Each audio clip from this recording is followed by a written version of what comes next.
seorang perempuan Siro Fenisia.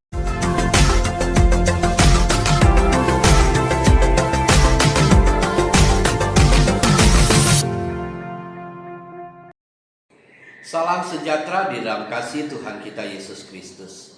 Hari ini saya akan mengajak kita untuk melihat satu bagian firman Tuhan yang terambil dari Injil Markus pasal yang ke-7 ayat 27 sampai 28. Demikian firman Tuhan. Lalu Yesus berkata kepadanya, "Biarlah anak-anak kenyang dahulu, sebab tidak patut mengambil roti yang disediakan bagi anak-anak dan melemparkannya kepada anjing." Tetapi perempuan itu menjawab, "Benar Tuhan, tetapi anjing yang di bawah meja juga makan remah-remah yang dijatuhkan anak-anak." Setelah Tuhan Yesus melayani orang banyak di Genesaret, maka pergilah Tuhan ke Tirus, firman Tuhan katakan. Di dalam Injil Matius katakan bahwa dia pergi ke Tirus dan Sidon. Artinya dia pergi ke satu tempat di antara Tirus dan Sidon yang diperkirakan saat ini adalah satu tempat yang disebut Lebanon. Dengan kata lain, Tuhan pergi ke suatu tempat yang jauh dari wilayah orang Yahudi. Mengapa Tuhan sampai pergi ke Tirus dan Sidon dalam kesempatan ini? Ada yang mengatakan karena Tuhan ingin menghindar dari orang banyak. Karena selama ini dia sudah banyak melayani orang banyak dan oleh sebab itu dia harus beristirahat. Lebih lagi orang Farisi dan ahli Taurat yang melihat Tuhan sudah terlalu populer, banyak pengikutnya, membuat mereka menjadi iri dan berulang kali ingin mencobai Tuhan. Oleh sebab itu Tuhan juga ingin menghindar daripada mereka. Tapi ada juga yang mengatakan Tuhan mau retreat, di mana Tuhan pergi ke sana adalah untuk dia bisa mengambil lebih banyak waktu untuk berdoa dengan Bapaknya.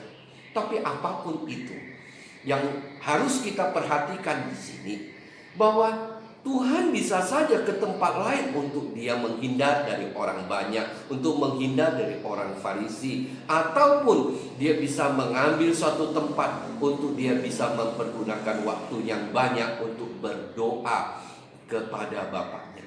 Tapi kenapa dia harus pilih Tirus dan Sidon, satu tempat yang jauh yang sekarang merupakan Lebanon?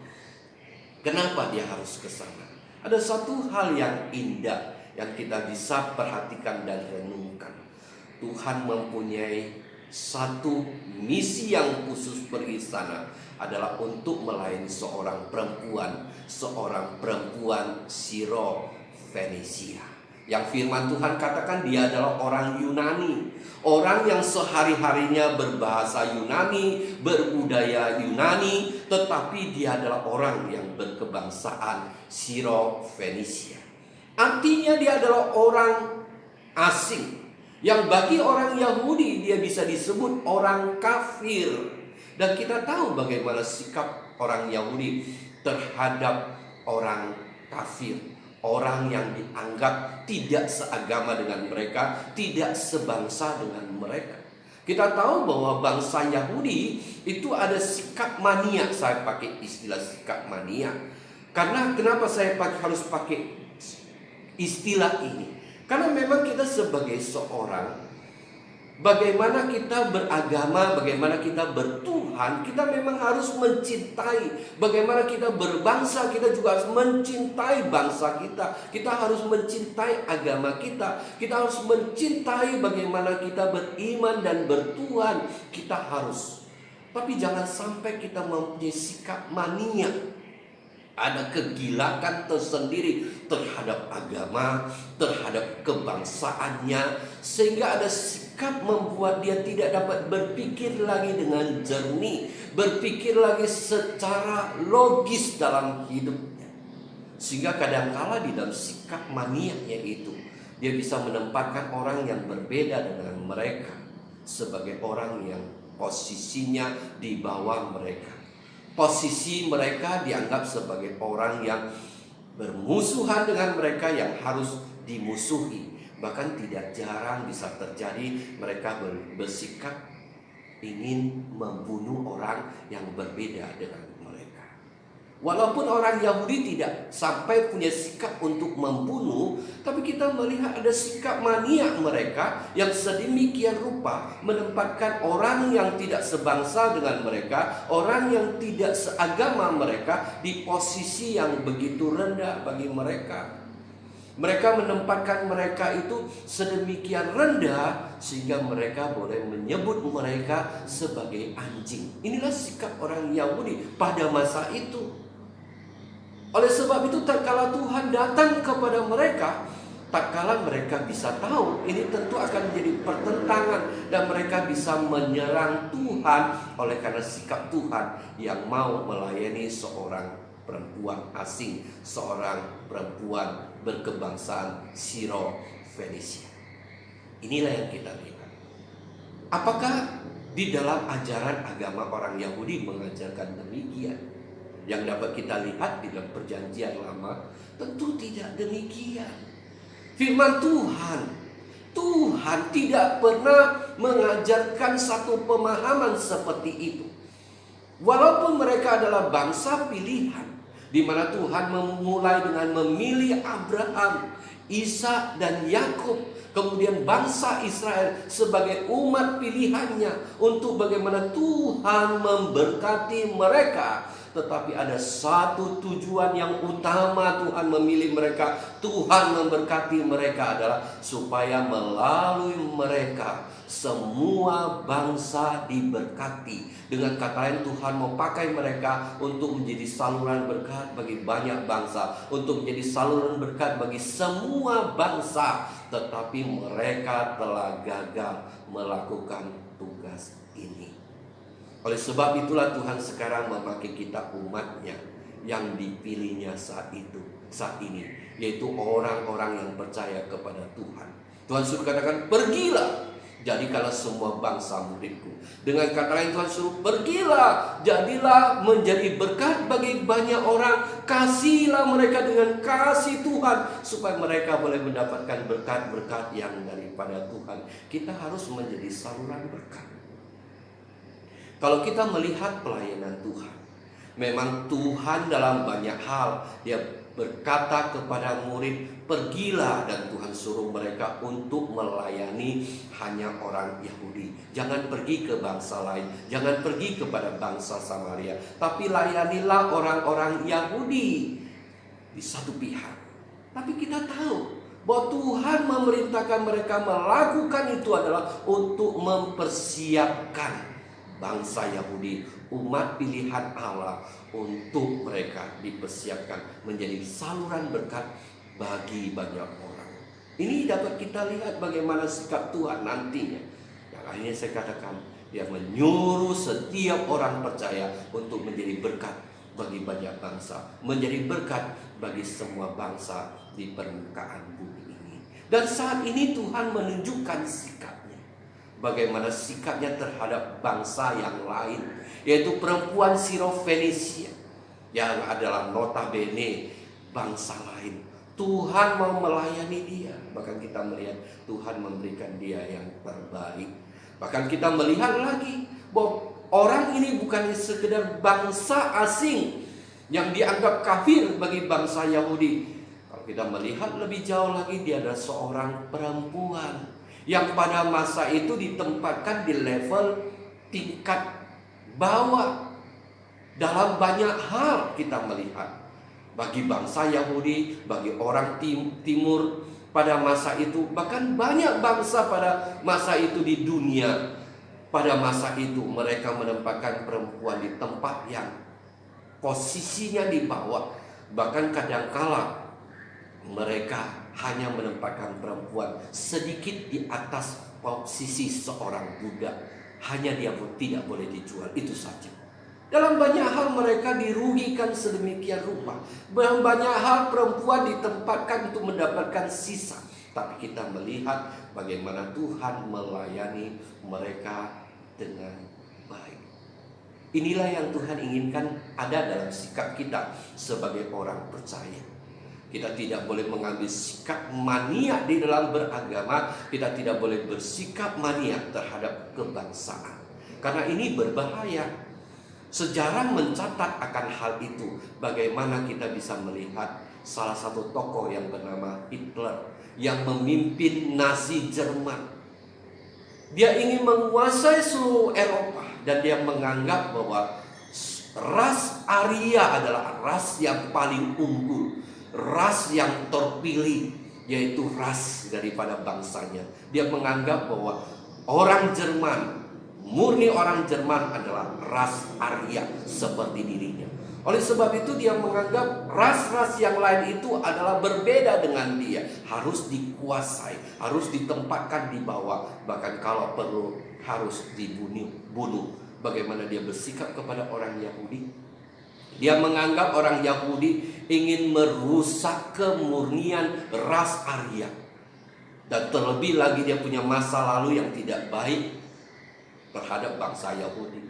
Oleh sebab itu kebencian dan lain sebagainya ini membuat dia mengerahkan seluruh pasukannya ingin membunuh orang-orang Yahudi. Dan kita tahu sejarah mencatat ada 6 juta orang yang dibunuh di masa pemerintahan Nazi Jerman di bawah kepemimpinan Hitler, Adolf Hitler ini. Demikian juga di dalam beragama. Kalau ada sikap mania seperti ini juga berbahaya, yang membuat orang menganggap orang yang berbeda dengan dia adalah musuh yang harus dibasmi dan dibunuh. Kita sebagai umat Tuhan, kita tidak boleh ambil sikap seperti ini. Kecintaan itu kita harus pertahankan, tetapi sikap mania yang tidak dapat membuat kita berpikir jernih harus kita jauhkan dalam hidup kita. Dan Tuhan Yesus memberi contoh bagaimana dia bersikap terhadap seorang perempuan. Bahkan perempuan itu adalah orang asing, yaitu seorang perempuan Siro-Fenisia. Tapi lebih jauh lagi kita melihat bagaimana Tuhan mengambil sikap yang kita dapat lihat tadi di dalam ayat 27. Tuhan menempatkan perempuan itu seolah-olah Tuhan mau katakan dia adalah anjing. Walaupun kata anjing ini adalah satu kata yang mempunyai pengertian anjing ini bukan anjing liar, anjing peliharaan, anjing yang imut, yang cantik, yang mungil. Tapi tetap saja tatkala dikatakan anjing, tentu ini tidak etis, tidak sopan, cenderung merendahkan orang lain. Tapi apakah ini maksud Tuhan di dalamnya? Apakah Tuhan bermaksud untuk merendahkan perempuan ini karena dia perempuan, karena dia orang asing, karena dia adalah orang yang tidak seagama dengan orang Yahudi? Apakah demikian? Tentu tidak. Tuhan tidak bermaksud seperti itu. Kalau tidak, Tuhan tidak akan jauh-jauh pergi ke Tirus dan Sidon ini. Tentu tidak. Tetapi Tuhan ada tujuan yang indah untuk dia. Tuhan mau melayani dia. Dan saat ini Tuhan sedang menguji dia. Bagi bangsa Yahudi engkau anjing. Tak kala engkau ditempatkan sebagai anjing, bagaimana sikapmu? Itulah yang Tuhan ingin dapatkan. Bagaimana sikap perempuan itu. Itu yang pertama. Dan yang kedua adalah tak kala perempuan ini menghadap kepada Tuhan, dikatakan dia bersujud kepada Tuhan. Kata bersujud di sini, firman Tuhan memakai kata proskuneo, bahasa Yunani. Adalah satu sikap yang begitu merendahkan diri di hadapan Tuhan.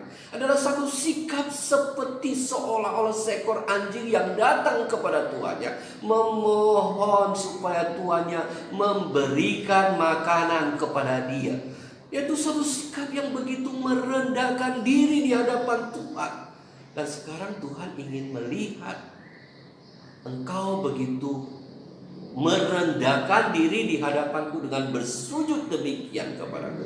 Apakah itu adalah datang dari ketulusan hatimu untuk bersujud merendahkan diri di hadapan Tuhan? Inilah yang kita dapat jawaban dari perempuan itu.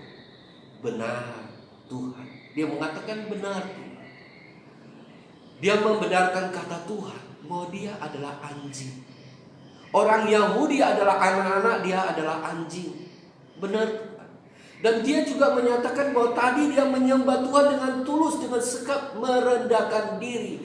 Dan dari pernyataan ini pun dapat kita melihat pernyataan dia merendahkan diri di hadapan Tuhan. Sedemikian rupa dia mengatakan, benar Tuhan. Ini adalah satu sikap yang indah.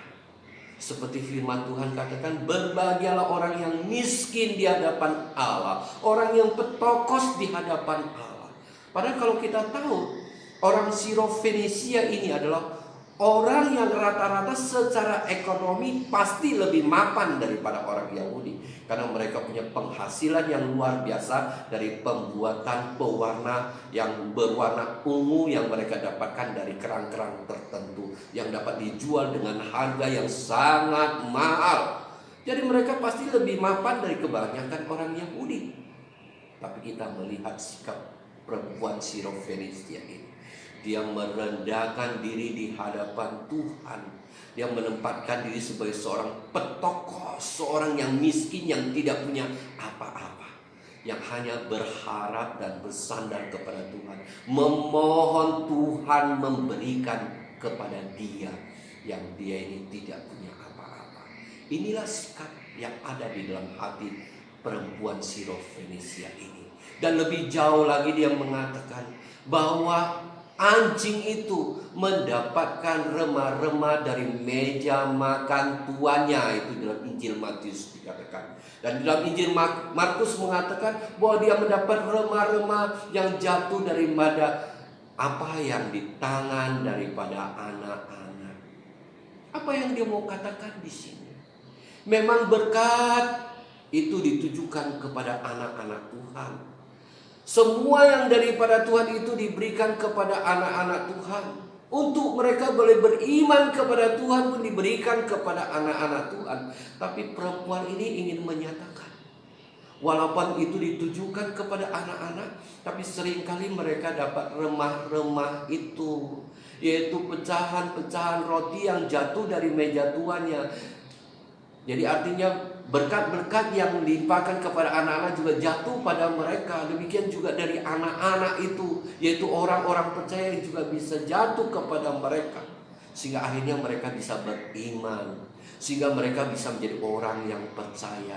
Dari mana kita dapat melihat bahwa perempuan ini telah mendapat remah-remah itu? Di dalam Injil Matius pasal 15 ayat 22. Dia mengatakan, kasihanilah aku ya Tuhan, anak Daud. Inilah pernyataan dia. Ini pernyataan yang luar biasa. Secara teologi ya, bangsa Yahudi tak kalah mengatakan anak Daud itu bukan hal yang sederhana. Di dalamnya ada iman percaya bahwa dialah Mesias, Sang Juru Selamat yang telah mereka nantikan sekian lama, yang dilahirkan dari keturunan Daud. Dan perempuan ini, dia pernah mendengar dan dia mengimani itu. Dan dia percaya bahwa Yesuslah anak Daud itu. Yesuslah Mesias Juru Selamat itu, yang akan menyelamatkan setiap orang yang percaya.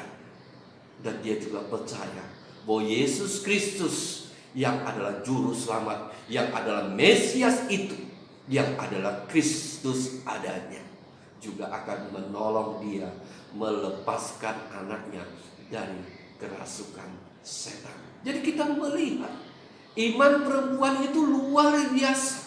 Dia percaya sedemikian rupa yang di tengah-tengah bangsa Yahudi pun tidak mungkin kita dapatkan orang yang mempunyai iman seluar biasa perempuan seperti perempuan Sirofenisia itu. Tidak heran kita melihat bagaimana sikap Tuhan terhadap Tuhan mengatakan, oleh karena kata-katamu, oleh karena imanmu, maka sembuhlah anaknya. Bagaimana Tuhan melakukan ajaib karyanya di dalam kehidupan anak daripada perempuan Sirofenisia ini, di mana anaknya yang kerasukan setan itu dilepaskan dari kerasukan setan. Saat itu juga dipulihkan. Ada hal yang luar biasa di sini. Bukan sekedar seorang anak yang dilepaskan dari kerasukan setan, tetapi ada hal yang luar biasa. di mana seorang perempuan Sirofenisia, seorang bangsa asing, seorang kafir, dia bisa beriman kepada Tuhan dan memperoleh keselamatan di dalam Yesus Kristus. Itulah yang luar biasa. Jadi kita melihat bahwa Kristus Tuhan kita, dia tidak pernah membedakan bangsa-bangsa. Dia tidak pernah membedakan satu bangsa dengan bangsa yang lain. Dia juga tidak pernah membedakan antara jenis kelamin satu dengan jenis kelamin yang lain. Dia tidak pernah membedakan antara perempuan dan laki-laki. Semua mereka punya hak yang sama. Mereka punya harkat yang sama. Mereka punya derajat yang sama dengan peranan yang berbeda. Inilah yang Tuhan ingin tunjukkan pada kita. Dengan demikian juga Tuhan menginginkan kita bagaimana kita bersikap dalam kehidupan kita sehari-hari, menghadapi masyarakat yang majemuk, menghadapi orang dari berbagai keadaan, posisi dan sebagainya. Kita menempatkan mereka sama dengan kita. Mereka ciptaan Tuhan, kita juga ciptaan Tuhan. Demikian juga di dalam kita mengemban tugas daripada Tuhan. Tuhan menginginkan kita yang sudah diberkati menjadi anak-anak Tuhan. Tuhan juga menginginkan kita untuk menjadi berkat bagi mereka dengan berbagai macam cara. Dengan berkat apapun, kita mau menjadi saluran berkat bagi mereka. Dengan demikian mereka boleh mendapatkan berkat yang luar biasa, yaitu berkat kehidupan yang kekal yang sudah dikaryakan oleh Tuhan kita Yesus Kristus di atas kayu salib, sehingga mereka boleh diselamatkan, sehingga mereka boleh menjadi anak-anak Tuhan, sehingga mereka boleh menjadi orang-orang yang diberkati sebagai anak-anak Tuhan. Itulah bahagia kita. Biarlah kita melakukannya dalam kehidupan kita sehari-hari. Amin.